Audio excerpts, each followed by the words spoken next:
savez quoi? Permettez-moi de vous dire que Dieu est merveilleux, Dieu est bon et Dieu exauce les prières de ses enfants. Si je vous explique là où Dieu m'a ramassé, vous n'allez pas le croire. Vous savez, à mon âge, j'avais 16-17 ans et il y a ma mère, paix à son âme. Ma mère était pasteur. Et du coup, moi, ma grande sœur, mon grand frère, ma grande cousine, et on sortait pour aller dans des bars, faire des petites festas et tout, s'amuser. On voyait juste que c'est ça la vie.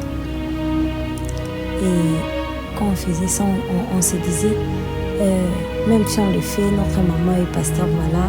Et Dieu va nous pardonner parce que notre maman est pasteur, notre maman le sert, notre maman fait des jeûnes et prières pour nous. Donc, il n'y a aucun mal à ça. Non, Dieu est bon, en tout cas. Et il est arrivé un moment, on sortait tout le temps. Et si seulement on regarde l'heure, c'est 18h. Allez, on part se laver, on se lave nous tous et puis on attend 21h, on sort de la maison, on rentre 1h, 2h. Et il y a notre maman qui nous regardait, qui nous disait, mes enfants, il faut choisir Dieu. Parce que moi je ne serai pas là, il n'y aura plus personne pour prier pour vous, il n'y aura plus personne qui sera là pour vous et qui sont là que vous allez regarder tout le temps et vous dire que même si on sort, même si on fait du mal, même si on sait que c'est très mal de faire ça, il y a toujours notre maman pour prier pour nous. Ça va arriver un moment, je serai plus là. Comment vous allez faire? Il est temps d'accepter Dieu, il est temps de prendre toute votre confiance et de vous dire que non, on doit suivre les bons chemins de Dieu. Et nous, on dit ça à notre maman. On est encore jeune, on doit profiter de la vie. On doit profiter de la vie parce qu'on est encore jeune. Alors que notre maman nous disait, vous savez, pour servir Dieu, ce n'est pas ni le temps ni l'âge. Il suffit seulement de croire en lui et il sera là et il t'écoutera tout ce que ton cœur désira. Il l'exaucera. En disant, maman, oui, maman, on va le faire, mais pas aujourd'hui, on doit profiter de la vie. Et après, notre maman, elle est morte. Et quand elle est morte, c'est là qu'on a vu que non, Dieu console le cœur des gens. Vous savez, si tu ne connais pas Dieu, si tu as perdu quelqu'un de si proche, tu vas te sentir comme si le monde est en train de tourner, comme si tu veux perdre sur la vie,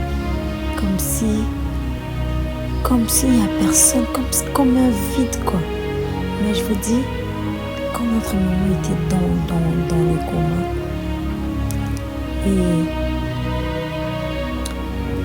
elle nous a dit, je viens de loin.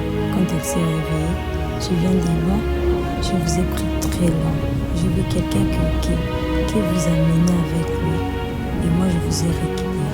Ce que je dois vous dire, vous devez prier beaucoup. Et vous devez servir Dieu. Parce qu'il me reste peu de temps. Et nous, on le prenait juste que, ce sont juste paroles. C'est quelqu'un qui est malade. Il parle toujours comme ça, tout ça. Mais c'était la vérité. Et quand notre maman est partie, on a vraiment senti que Dieu console les cœurs des gens, vous savez. Dieu peut consoler ton cœur si tu le désires. Et nous, on a regardé, on a dit, Seigneur, notre maman est partie. On se prie. À qui parler? À qui le dire? À qui leur dire nos problèmes? À qui leur dire nos soucis? Comme notre maman nous disait tout le temps, si je ne suis pas là, Dieu est là. Parce que moi je suis humain, mais Dieu est un esprit et il ne meurt jamais.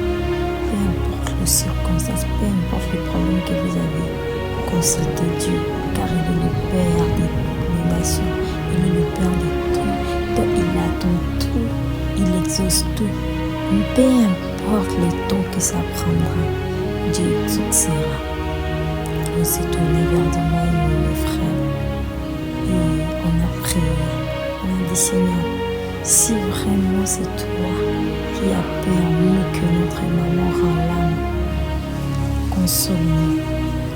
Je vous dis, cette prière était toute petite, mais c'était très efficace. Et Dieu nous a consolés d'une manière, je ne sais pas comment l'expliquer. Il a consolé nos cœurs et il a rempli notre cœur de cette affection de le servir, de cet amour de le servir et de cette envie de le servir. C'est pourquoi moi, Fatou, je n'arrêterai jamais de parler de Dieu. Peu importe comment je jette les pierres, peu importe comment je cite, tout ça, je n'arrêterai jamais. En tout cas, c'était ça, en tout cas, ce que je voulais partager avec vous. Que le Seigneur vous bénisse. Je prie que la grâce de Dieu vous localise. Au nom puissant de Jésus-Christ, j'en supplie. Amen.